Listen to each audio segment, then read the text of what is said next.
어려운 공부하는 걸 좋아하시는 것 같아요. 맞나요?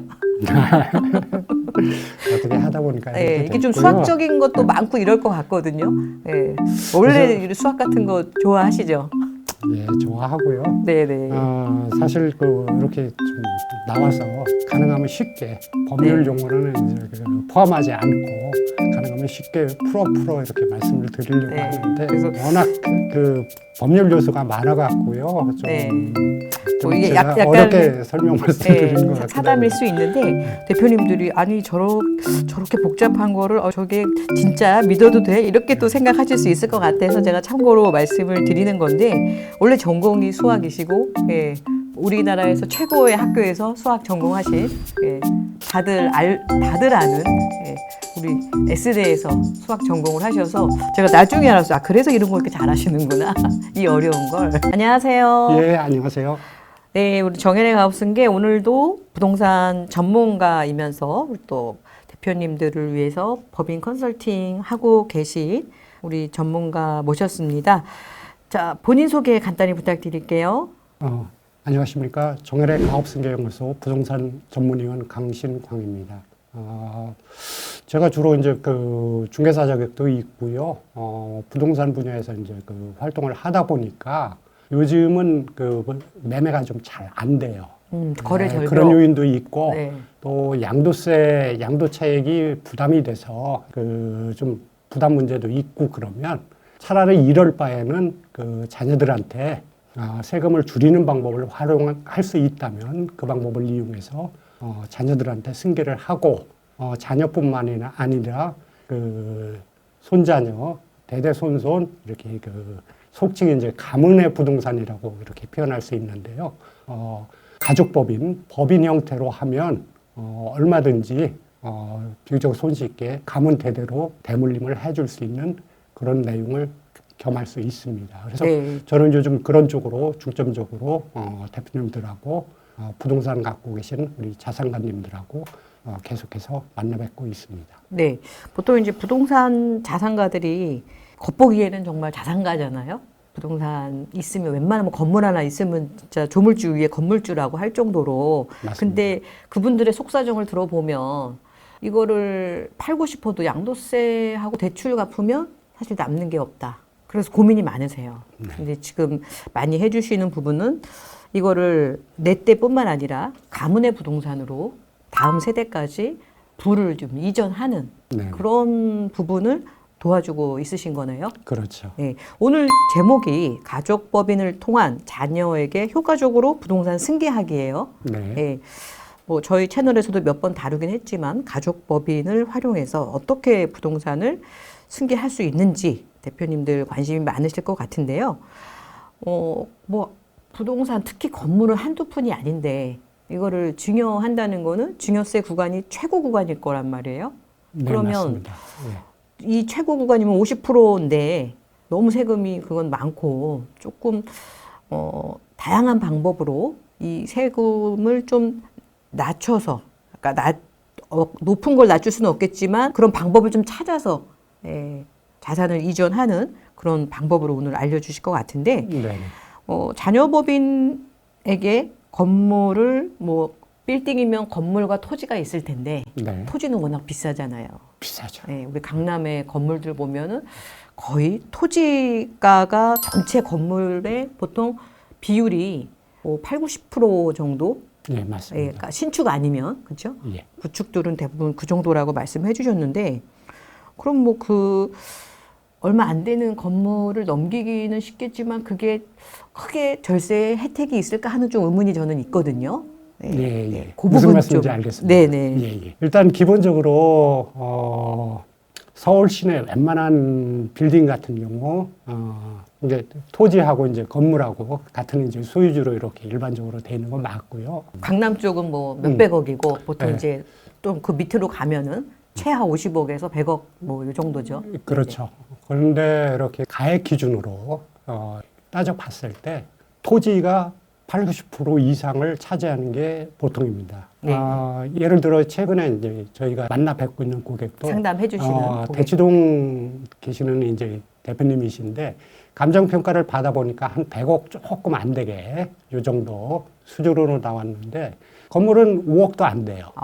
좀 나머지 오래된 90억 건물인가 이상은 다 토지가액입니다. 그 일반적으로 이런 현상이거든요.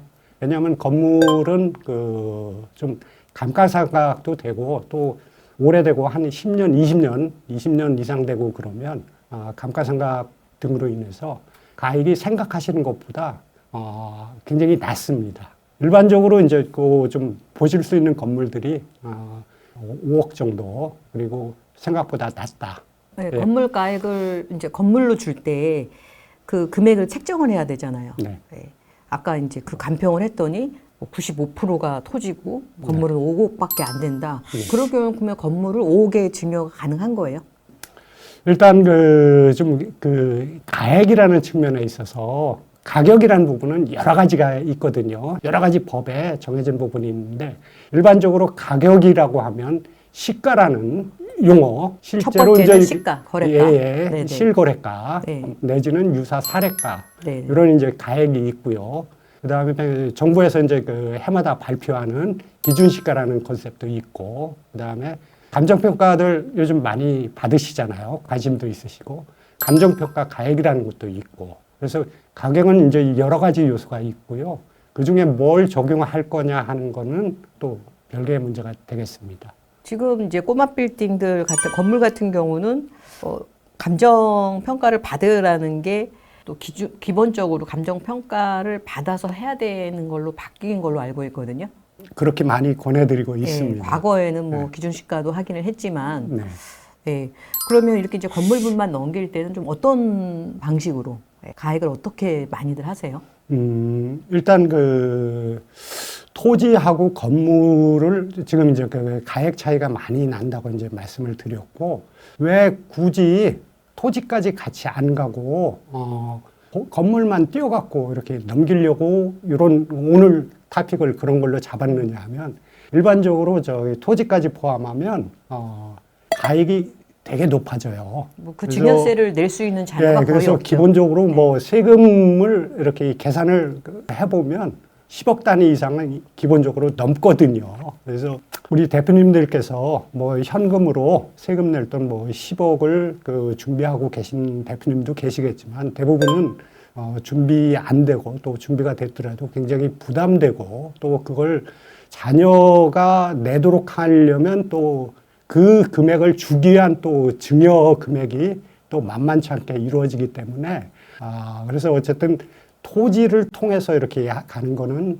좀 부담을 갖는 대표님들 같은 경우에는 건물만 상대적으로 굉장히 저렴한 건물만 먼저 주고 건물의 그 임대 수입을 이렇게 향유하실 수가 있거든요. 좀 이따 이제 말씀을 진행하면서 드리겠습니다만은 건물주가 건물의 임대료를 받아서 실제로 이제 건물하고 토지주하고 그 임대료를 배분하고 해야 되는데, 상대적으로 토지주한테는 이것도 이제 법에 정해져 있는 내용입니다만은 토지주한테 그렇게 많은 금액을 지급하지 않아도 건물주가 그 임대료 수입의 많은 부분을 가질 수가 있거든요. 그래서 그걸 통해서 다른 그 투자처를 찾는다든지 아니면 토지 지분을 해마다 조금씩 금액은 좀 작습니다만은 임대료 수입 나머지 갖고 이렇게 해야 되니까 그런 방법도 이제 통할 수 있고, 어쨌든 지금 이제 말씀은 건물이 부담 없이 토지에 비해서 저렴하기 때문에 그 부담을 감수할 수 있으시다면 건물을 먼저 자녀들한테 넘기는 방법을 말씀드리고 있는 겁니다. 네.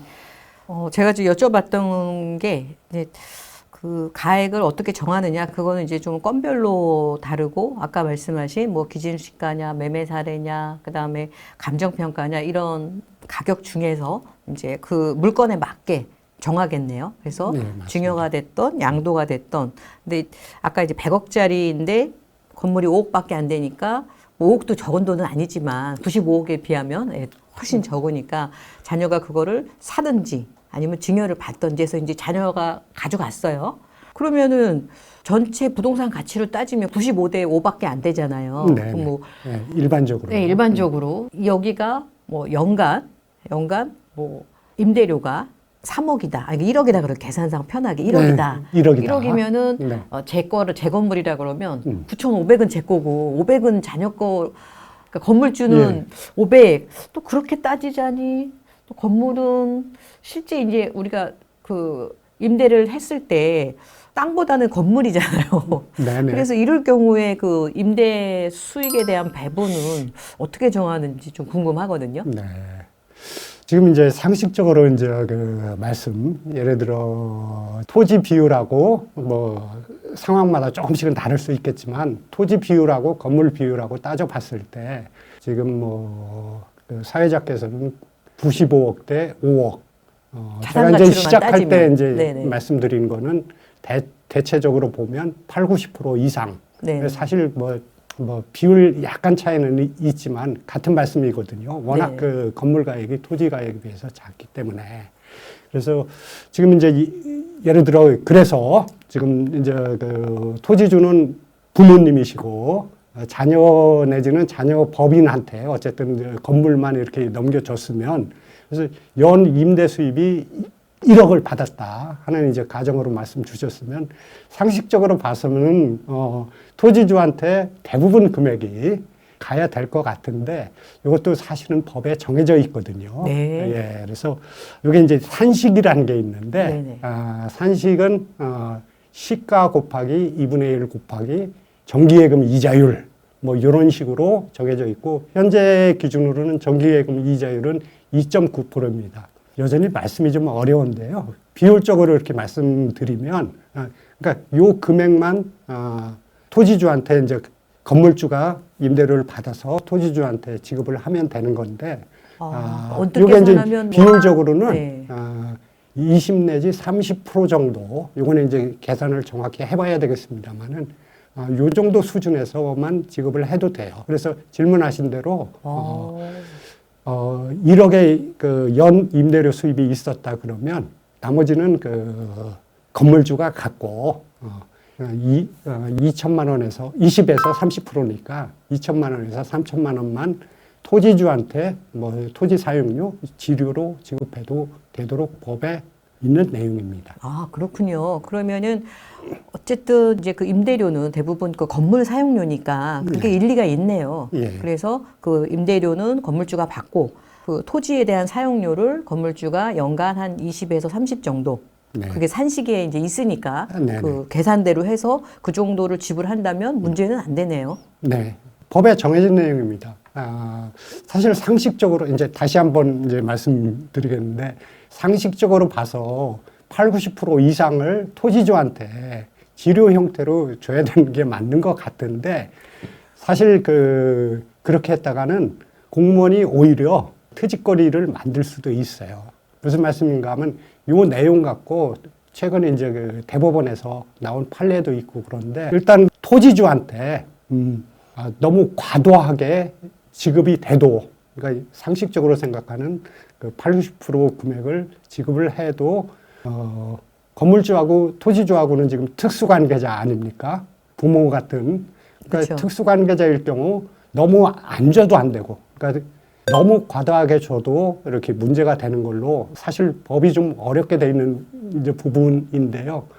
일단은 법에 정해진 형태는 지금 이제 말씀드리는 20, 30% 정도 수준에서 토지 사용료로 지급을 하고 나머지 부분에 있어서는 이제 임대료 수입에서 세금 좀 내고 그렇게 이제 축적된 부를 부모님이 갖고 계시는 이제 토지까지 이렇게 해마다 비율은 그렇게 크지는 않을 겁니다. 토지가 워낙 고가이기 때문에 조금씩 이제 매수하는 방법을 사용하실 수도 있는 거죠. 네, 그럼 또 하나 궁금한 거는 이제 자녀가 직접 이제 그 건물을 매입하거나 증여받아도 되고 자녀의 법인이 매입하거나 또 증여를 받아도 되잖아요. 네. 개인이 했을 때와 또 법인이 했을 때의 어떤 장단점과 차이점이 있을 것 같거든요. 네. 예, 뭐 크게 어떤 장단점이 있을까요? 예.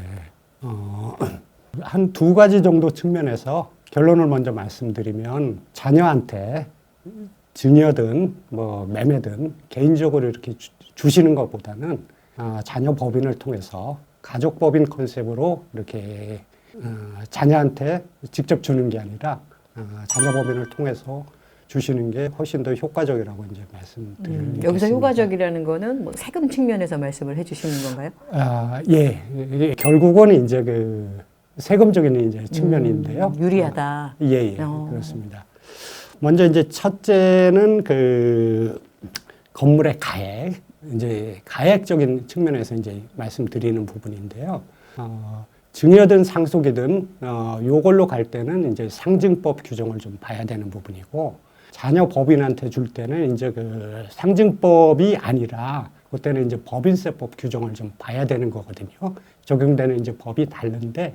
거래인이 개인 자연인일 때와 법인일 때는 그 금액 정할 때 법 자체가 다르다는 말씀이시네요. 그 적용받는 법이 다른 겁니다. 네. 그래서 요즘 그 과세관청의 좀 좀 타이트한 측면으로 봐서는 감정 평가를 좀 받으시는 게 안전하기는 하겠지만, 제가 지금 말씀드리고자 하는 거는 상증세법 규정보다 법인세법 규정이 좀 더 그 포괄적이고 좀 융통성이 있게 적용할 수 있도록 기본 법에 이렇게 그 구성 자체가 그렇게 돼 있습니다. 그래서 감정 평가를 좀 받아야 된다는 말씀을 이제 드렸지만, 어쨌든 그 융통성적인 측면에서는 법인세법을 적용하는 게 좀 유리하다. 예, 유리하고요.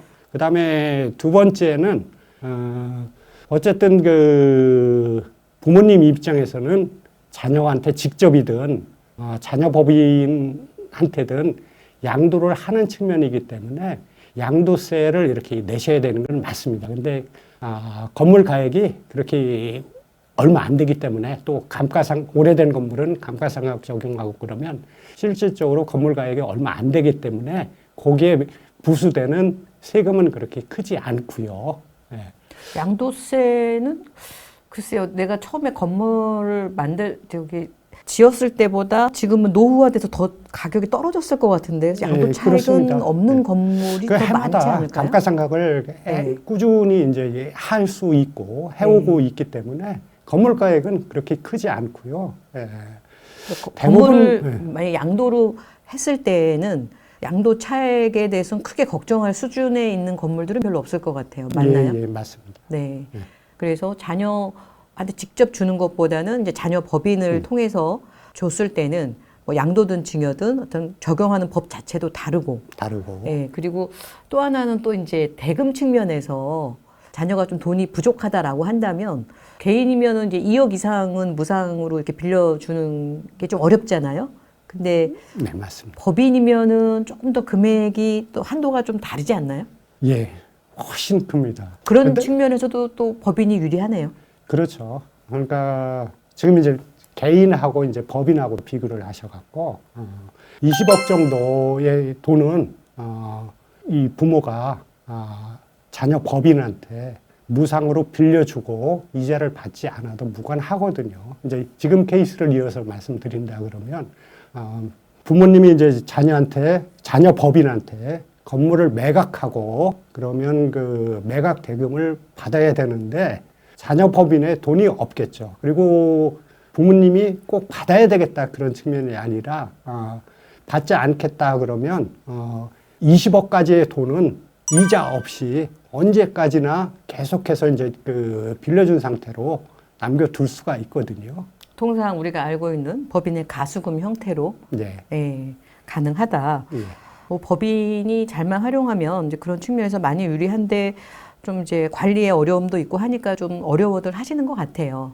아무래도 자연인하고 그렇죠. 임대법인도 이제 법인인데요. 법인 형태하고는 익숙하지 않으신 그 대표님들 같은 경우에는 아무래도 조금 이게 한치 건너 두치라고 법인하면 왠지 이렇게 부담스럽고 좀 힘들어하시는 그런 부분도 있습니다. 제가 이제 뭐 부동산 전문가도 많이 만나 뵙고, 그 다음에 우리 법인 컨설팅 하시는 컨설턴트 연구원들도 많이 이렇게 만나잖아요. 근데 부동산이 어려운 게, 특히 이걸 법인을 활용하는 게 어려운 게, 두 가지 다 공부하는 게 어렵잖아요. 그렇습니다. 그래서 이 전문가가 흔치 않은데, 우리 이제 강 전문위원님 같은 경우는 두 가지를 상당히 전문적으로 잘 알고 계시더라고요. 그래서 이 그렇습니다. 어려운 내용을 또 이런 모든 중개사라고 해서 이런 세부적인 이런 세금들을 다 이렇게 확인하고서 어떤 게 더 유리한지 이런 계산이 어려워서들 안 하시거든요. 그래서 네. 우리 강 전문위원님은 원래 이렇게 어려운 공부하는 걸 좋아하시는 것 같아요. 맞나요? 어떻게 하다 보니까 이렇게 이게 좀 됐고요. 수학적인 것도 많고 이럴 것 같거든요. 원래 수학 같은 거 좋아하시죠? 예, 좋아하고요. 네네. 사실 이렇게 좀 나와서 가능하면 쉽게 법률 네. 용어는 이제 포함하지 않고 가능하면 쉽게 풀어 이렇게 말씀을 드리려고 네. 하는데 그래서 워낙 그 법률 요소가 많아갖고요. 좀, 네. 좀 이게 제가 약간 어렵게 설명 말씀드리는 것 같긴 사담일 합니다. 수 있는데 대표님들이 아니 저렇게 복잡한 거를 저게 진짜 믿어도 돼? 이렇게 또 생각하실 수 있을 것 같아서 제가 참고로 말씀을 드리는 건데 원래 전공이 수학이시고 우리나라에서 최고의 학교에서 수학 전공하신 다들 아는 우리 S대에서 수학 전공을 하셔서 제가 나중에 알았어요. 그래서 이런 걸 이렇게 잘하시는구나. 이 어려운 걸. 부끄러운 말씀 하셔갖고요. 제가 이게 정말 깊이 있게 공부를 하셔서 나온 솔루션들이잖아요. 그래서 그런 부분들 참고하시면 도움이 많이 되실 것 같습니다. 근데 이게 이렇게 언뜻 듣기에는 그래? 가족법인을 하면 저런 장점이 있어? 장점만 있지는 않을 것 같아요. 주의할 점이나 이런 부분도 있을 것 같거든요. 좀 어떤 부분을 주의해야 될까요? 사실은 이게 좋은 점만 있는 게 아니라 양면이죠. 네, 항상 양면 부분을 갖고 있고요. 이게 이제 조심하고 해야 될 부분 중에 하나는 이제 건물만 자녀가 됐든 자녀 법인에 이렇게 넘기고 그러면 사실 은행하고 거래도 하실 거고 이제 임차인들도 있단 말씀이죠. 건물주가 바뀌니까 땅 주인은 그래서 그랬지만 이분들하고 이제 관계가 이분들 입장에서는 이제 불안할 수도 있는데 이런 부분들을 좀 안심시키고 하는 데 있어 갖고 아무래도 전문가가 굳이 저희 정혜리 아니라도 뭐 상관은 없겠습니다만은 가능하면 이제 전문가하고 상담을 통해서 이렇게 진행하시는 게 좋고요. 또 이제 말씀을 이제 드리면 이렇게 이제 토지주하고 건물주하고 이제 달라지면서 공동사업자로 이렇게 하시는 경우가 있는데, 이때 이제 양도소득세가 과세가 될 수도 있으니까, 이런 점은 굉장히 좀 조심하셔야 돼요. 그래서 무슨 말씀인가 하면, 임차인 입장에서는 건물주하고 일단 임대차 계약을 하는 거고, 건물주는 이제 토지주하고 임대차 관계를 이제 맺는 거라, 사실은 각각 사업자를 내갖고 하는 게 이제 맞으시는 건데 그걸 이상하게 합쳐요. 그래 놓고는 양도세가 과세되는 식으로 이제 실수 아닌 실수를 좀 하시는 거예요. 그래서 중요한 내용이네요. 예. 그래서 그거는 이제 공동사업자로 이렇게 하시더라도 뭐 기왕에 하셨다 그러면 토지 건물을 직접 출자하시는 개념으로 하면 안 되고요. 그때는 이제 사용권만 출자하시는 개념으로 그렇게 하셔야 되는데 재무제표라는 거를 이렇게 만든단 말이죠. 거기에 보면 토지 얼마, 건물 얼마 이런 식으로 막 실어놨단 말이죠. 그러면 이제 공무원들 입장에서 봤을 때는 만약 공무원이 그걸 봤다 그러면 이거 출자네. 근데 세감면이 안 되는 출자네. 그러면 양도세 내야지.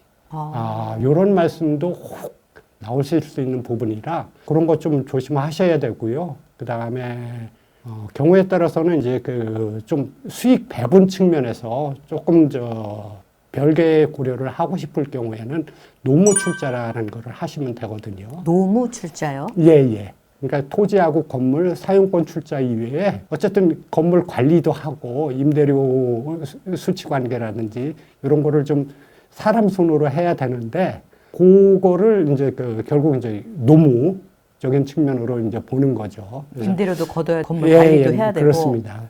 그래서 그 부분을 부모님이 더 받게 하고 싶다든지 아니면 자녀나 자녀법인이 더 받게 하고 싶다든지에 대해서 노무적으로 이렇게 출자 형식으로 이제 가질 수도 있고 어쨌든 이제 여러 가지 이제 말씀을 좀 복잡하게 드렸는데요.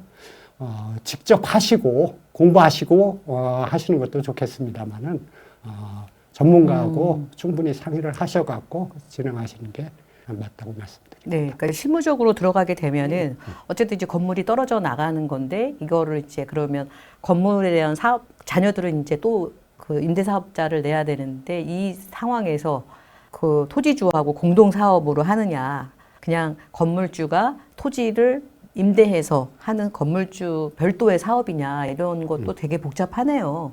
또 어떻게 네. 하냐에 따라서 또 예. 이게 달라지겠네요. 조금 좀 조심해야 될 내용들이 네, 좀 그냥 아무 있습니다. 생각 없이 공동 사업자로 했다가는 네. 아까처럼 또 이게 양도세 이슈가 있을 수도 있다. 예, 있을 수. 간단하게 그렇게 할 부분 이게 법적인 거니까 좀 꼼꼼하게 체크를 해야겠네요. 네, 맞습니다. 한번 하고 나면 또 이게 다시 하기가 쉽지는 않을 테니까 네, 맞습니다. 네, 이런 부분은 좀 주의해서 하셔야 될 것 같고요.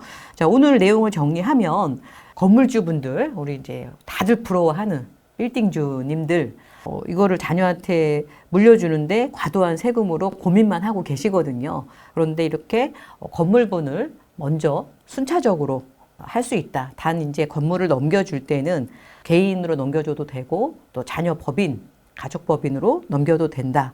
근데 이 부분에서 이제 사업권, 사업자를 각각 하느냐, 뭐 공동으로 하는 이런 또 이슈가 있기 때문에 이 부분을 명확하게 해야 되고 많은 건물주분들은 이제 본인이 자산이 많으니까 자녀 쪽에 좀 수익이 많이 가기를 원하시거든요.